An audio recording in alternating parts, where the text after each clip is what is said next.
سورہ نجم پارہ نمبر 27 آیہ کریمہ نمبر 2، 3 اور 4۔ نحمدہ ونصلی ونسلم علی رسولہ الکریم، اما بعد، فاعوذ باللہ من الشیطان الرجیم، بسم اللہ الرحمن الرحیم۔ ما ضل صاحبکم وما غوی وما ینطق عن الہوی ان هو الا وحی یوحی۔ صدق اللہ العظیم۔ ما ضل صاحبکم، تمہارے صاحب نے کبھی سیدھا راہ گم نہیں کیا، وما غوا، اور نہ کبھی وہ راہ راست کے بغیر چلے، وما ینطق عن الہوی، اور وہ اپنی خواہش سے نہیں بولتے، ان ہوا الا وحی یوحی، ان کا کہا وہی ہے جس کی ان کی طرف وحی کی جاتی ہے۔ اب یہاں جو لفظ قابل غور ہے نا، وہ ہے دلہ۔ یہ لفظ دلال سے بنا ہے، اس کو اچھی طرح سمجھ لینا۔ بڑے بڑے صاحبان علم یہاں آ کر بہہ گئے ہیں اور انہوں نے خطا کہی ہے۔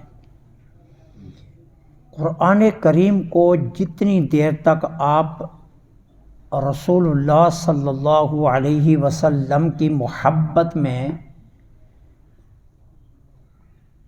کامل ہو کر نہیں پڑھیں گے، قرآن کا اپنا دعویٰ ہے کہ میں گمراہ بھی کرتا ہوں اور میں ہدایت بھی دیتا ہوں۔ یہ قرآن خود اپنے بارے میں کہہ رہا ہے۔ اب قرآن پڑھنے والا گمراہ کیسے ہو سکتا ہے؟ وہ یہی ہے کہ جب وہ محبت رسول کے بنا قرآن پڑھے گا تو وہ گمراہ ہو جائے گا۔ قرآن کو سمجھنے کے لیے سب سے پہلے حضور کی ذات کو سمجھنا لازم ہے۔ جب آپ حضور کے مقام و مرتبے کو سمجھ کر قرآن پڑھیں گے، پھر قرآن آپ کی رہنمائی کرے گا، آپ کو گمراہ نہیں کرے گا۔ اب یہاں جو دلہ کا لفظ ہے، یہ دلال سے بنا ہے۔ اس کا معنی کیا ہے؟ اصطلاح لغت میں ارباب لسان کے نزدیک اس کا معنی ہے راہ راست سے تجاوز کرنا۔ راہ راست سے، سیدھی راہ سے تجاوز کرنا۔ اب ہر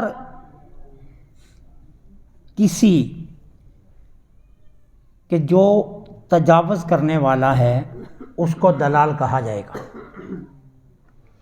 خواہ وہ عمدن ہو یا ساون ہو، وہ تھوڑا ہو یا زیادہ ہو، معمولی ہو یا بہت زیادہ ہو، ہر حال میں اس کو دلال کہا جائے گا۔ کیوں؟ جو پسندیدہ راستہ ہوتا ہے، جو بالکل سیدھا راستہ ہوتا ہے، جو مرغوب ہوتا ہے، جو راستہ محبوب ہوتا ہے، اس پر مسلسل چلنا یہ مشکل ہوتا ہے۔ پارہ نمبر 24 کی آیہ کریمہ میں ان الذین قالوا ربنا اللہ ثم استقاموا، وہاں میں بڑی وضاحت کے ساتھ اس کے بارے میں بات کر کے آیا ہوں، اور وہاں میں نے ایک حدیث پیش کی تھی کہ آقا کریم علیہ الصلوۃ والسلام نے فرمایا فاستقم، سیدھے ہو جاؤ، لیکن یاد رکھو کہ سیدھا رہنا تمہارے لیے بہت مشکل ہے۔ سیدھے ہو جاؤ لیکن سیدھا رہنا بہت مشکل ہے۔ تو جو راستہ مرغوب ہو، محبوب ہو، جو بالکل سیدھا ہو، اس پر چلنا بڑا مشکل اور دشوار ہوتا ہے۔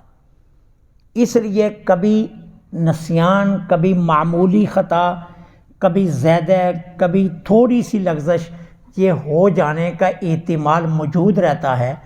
تو تجاوز معمولی کو بھی کہتے ہیں۔ اگر کسی نے تیر کا نشانہ باندھ کر جانور کی طرف پھینکا جس کا شکار کر رہا ہے، وہ جانور کو نہیں لگا، اگر ایک سوتر بھی ادھر ادھر ہو گیا تو اس کو دلال ہی کہا جائے گا، کیونکہ وہ نشانے پر تیر بیٹھا نہیں ہے، تو اس کو عربی اصطلاح میں دلال ہی کہا جائے گا۔ اچھا، اب کیا ہے، جس سے خطا سرزد ہوئی اس کو دلال کہنا بھی درست ہے، اور جس سے نسیان اور سہو ہوا اس کی طرف بھی دلال کی نسبت کی جا سکتی ہے۔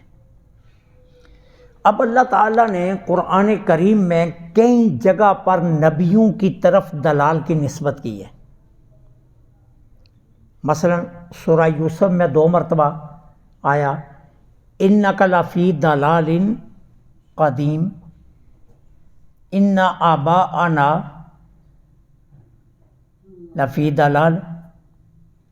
موسیٰ علیہ السلام نے کہا وَأَنَا مِنَ الضَّالِّينَ، یہ موسیٰ علیہ السلام کا کلام قرآن کریم نے خود ذکر کیا۔ اب ایک نسبت دلال کی انبیاء کی طرف ہے، اور ایک نسبت دلال کی کفار کی طرف ہے، جو قرآن کریم میں بے شمار آیات ہیں۔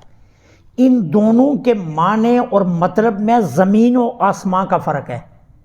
اب ہم یہ نہیں کہتے کہ جس طرح اللہ نے کافروں کو دلال کہا اسی طرح نبیوں کو کہا، لہذا کوئی بات نہیں ہے، ہرگز نہیں۔ زمین و آسمان کا فرق ہے ان میں۔ وہ کیسے؟ اللہ تعالیٰ اپنے انبیاء پر نسیان اور سہو ڈالتا ہے،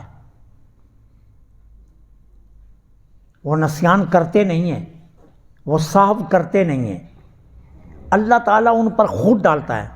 کس کے لیے؟ کہ امت کی تعلیم اور تشریح کے لیے، امت کی تعلیم کے لیے، اور کوئی معاملہ شریعت بن جائے اس کے لیے۔ اب جس طرح سیاستہ کی روایات کے اندر یہ روایتیں موجود ہیں، آقا کریم علیہ الصلاۃ والسلام نے ایک مرتبہ عصر کی 2 رکعتیں پڑھا کر سلام پھیر دیا، اور ایک موقع ایسا آیا حضور زور کی 5 رکعتیں پڑھا گئے۔ ایک موقع پر عصر میں 2 رکعتوں کے بعد سلام پھیر دیا، اور ایک موقع ایسا آیا کہ زور کی 5 رکعتیں سرکار نے پڑھا دی۔ اب یہ نسیان اور یہ صاف کیوں ہوا؟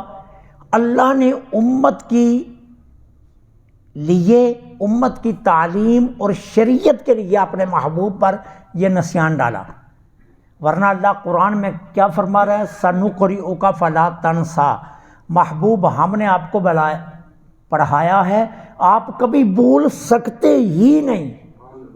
قرآن خود نفی کر رہا ہے آپ بھول سکتے ہی نہیں، لیکن حضور بھولے ہیں نماز میں۔ اب یہ اللہ نے کس لیے کیا؟ امت کی تعلیم کے لیے، کہ اگر کہیں امت جب 2 رکعتیں سلام پھیر دے تو اب امت بیٹھ کر قیامت تک سوچتی رہے گی کہ 2 رکعتوں کے بعد اگر سلام پھر گیا تو کیا کرنا ہے؟ جھگڑا تو کھڑا ہو گیا نا کہ جی کیا کرنا ہے۔ اب سرکار پر اللہ نے نسیان ڈال کر امت کے لیے شریعت کا مسئلہ واضح کر دیا کہ اگر 2 رکعتوں کے بعد سلام پھر جائے تو تم نے بات نہیں کی، ابھی اٹھے نہیں اپنی جگہ سے، اسی وقت یاد آ گیا، کھڑے ہو کر اسی حال میں 2 رکعتیں مکمل کرو، آخر میں سجدہ صاحب کر لو، تمہاری نماز ہو گئی۔ اور سرکار نے بالکل ایسے ہی کیا۔ ٹھیک ہے، اگر 4 رکعتوں کے بعد بیٹھے ہو اور پھر 5ویں کے لیے کھڑے ہو گئے، اب رکوع میں جانے سے پہلے یاد آ گیا کہ میں 5ویں کے لیے کھڑا ہو گیا، تو لوٹ آؤ اور آ کر تشہد مکمل پڑھو، سلام پھیرو، اور کیا کرو؟ 2 صاحب کے سجدے کر لو، نماز ہو گئی۔ لیکن اگر 5ویں کا رکوع کر لیا اور 4 کے بعد تم بیٹھے تھے، تشہد پڑھی تھی، تو اب کیا ہے مسئلہ؟ 1 رکعت اور ساتھ ملاؤ، 6 پوری کرو، آخر میں سجدہ صاحب کرو، 2 نفل ہو جائیں گے، 4 فرض ہو جائیں گے۔ شریعت نے مسئلہ محبوب کو بلا کر یہ واضح کر دی۔ اور اگر 4 رکعتوں کے بعد نہیں بیٹھے تھے اور 5ویں کے لیے کھڑے ہو گئے، ٹھیک ہے، اب کیا کرو، 5ویں کا رکوع کر لیا، پھر تمہیں یاد آیا تو اب لوٹنا نہیں، 1 رکعت اور ملا لو، 6 پوری کر لو، یہ 6 کے 6 نفل ہو جائیں گے، فرض دوبارہ پڑھ لو۔ محبوب کے صاف سے نسیان سے اللہ جل سبحانہ و تعالی نے شریعت بنا دی کہ اگر تمہارے ساتھ کبھی ایسا واقعہ ہو جائے تو تم نے کیا کرنا ہے، بیٹھے نہیں رہنا، محبوب کا کردار دیکھنا ہے۔ تو اللہ تعالیٰ جب نبیوں پر صاحب و نسیان آتا ہے تو وہ اللہ ڈالتا ہے، آتا نہیں ہے۔ تو اب دال کا لفظ اس موقع پر بھی بولا گیا ہے اور دال کا لفظ کافروں کے لیے بھی بولا گیا۔ اب یوسف علیہ السلام کے بھائی جب حضرت یعقوب مسلسل رو رہے تھے یوسف کی جدائی میں، تو بیٹوں نے کیا کہا اپنے باپ کو؟ انہوں نے کہا اِنَّ أَبَانَا لَفِي ضَلَالٍ قَدِيمٍ، ہمارا ابا پرانی محبت میں ابھی فرفتہ ہے۔ دلال کا لفظ بولا حضرت یعقوب علیہ السلام کے لیے ان کے بیٹوں نے، اور قرآن نے بالکل وہی لفظ اپنے اندر نقل کر دیا۔ اب دلال جب نبیوں کی طرف ہو تو کیا ہوتا ہے کہ نبی اللہ کی محبت میں مستغرق ہے، اور استغراق کی وجہ سے اب کیا ہوا، صاف ہوا۔ تو اللہ تعالیٰ نے دلال کا لفظ بولا، کہا کہ آپ محبت میں مستغرق تھے، ہم نے آپ کو راستہ دکھایا۔ اب اس کا مطلب گمراہی نہیں ہوگا، اس کا معنی کیا ہوگا، محبت میں ورفتہ ہونا۔ جیسے سورہ ضحیٰ میں فرمایا وَوَجَدَكَ ضَالًّا فَہَدَىٰ، محبوب ہم نے آپ کو دیکھا، آپ اللہ کی محبت میں اتنے مستغرق ہو گئے، امت کا دھیان ہی نہیں رہا، ہم نے آپ کو جھنجھوڑ کر کہا امت کا خیال کیجیے۔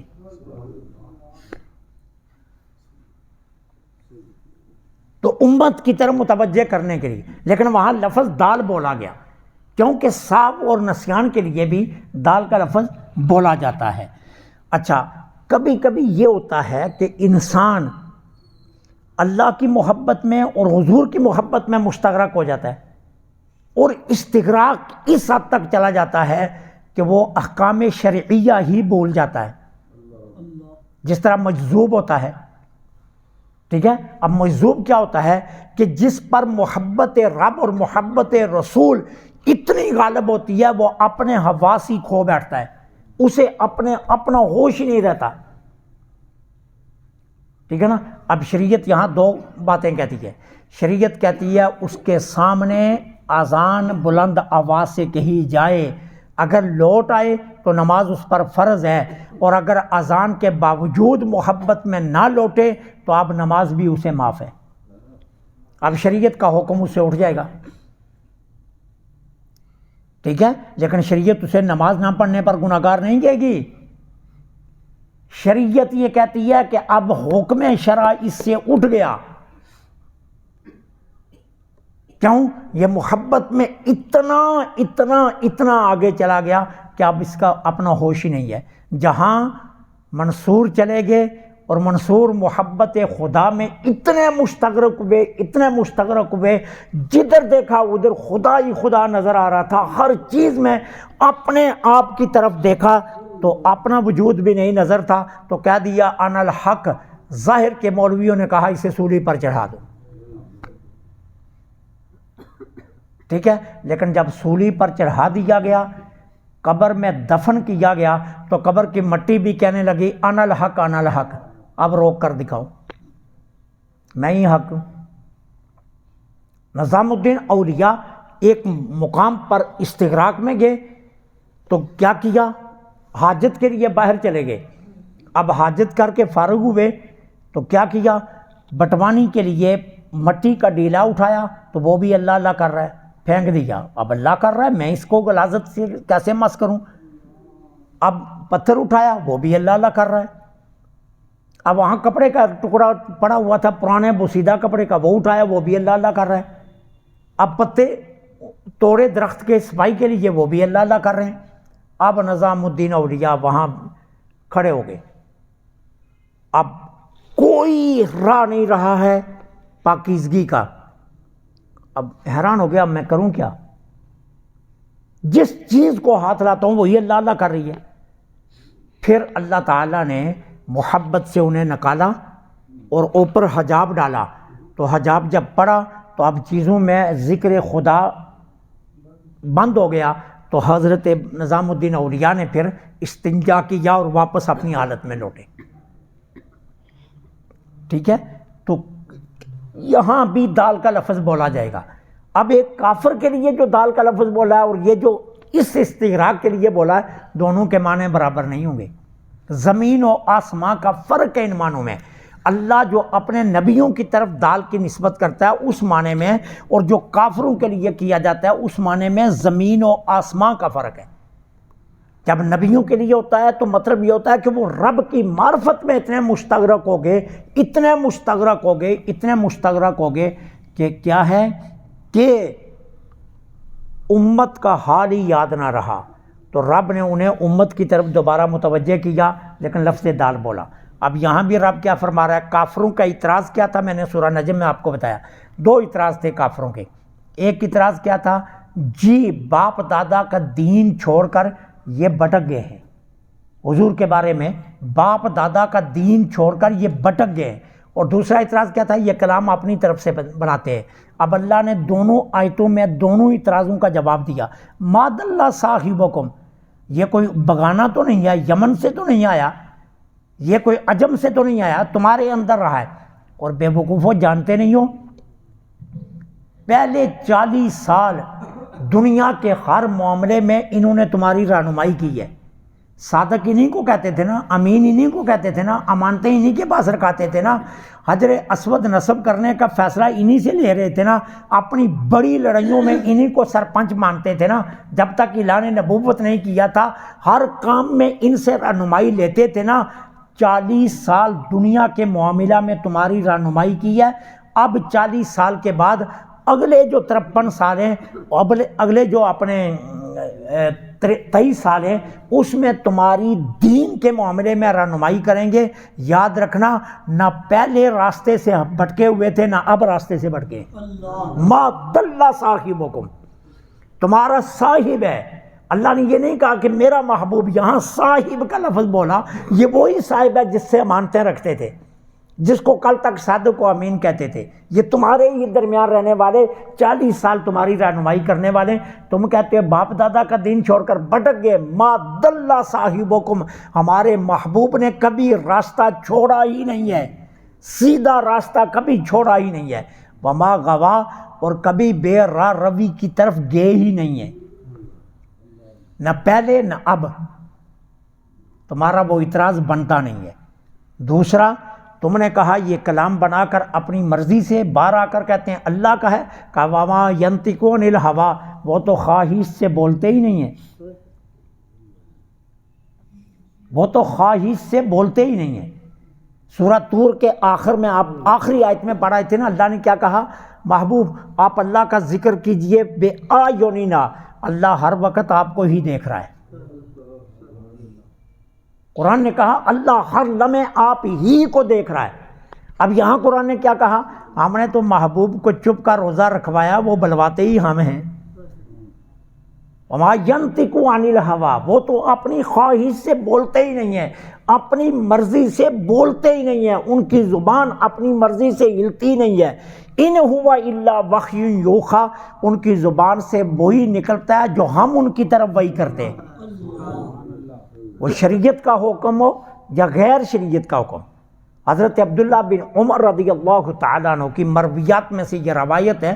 حضرت عبداللہ بن عمر فرماتے ہیں کہ حضور جو ارشاد فرماتے نا میں لکھ لیا کرتا تھا، جو بھی ارشاد فرماتے میں لکھ لیا کرتا تھا.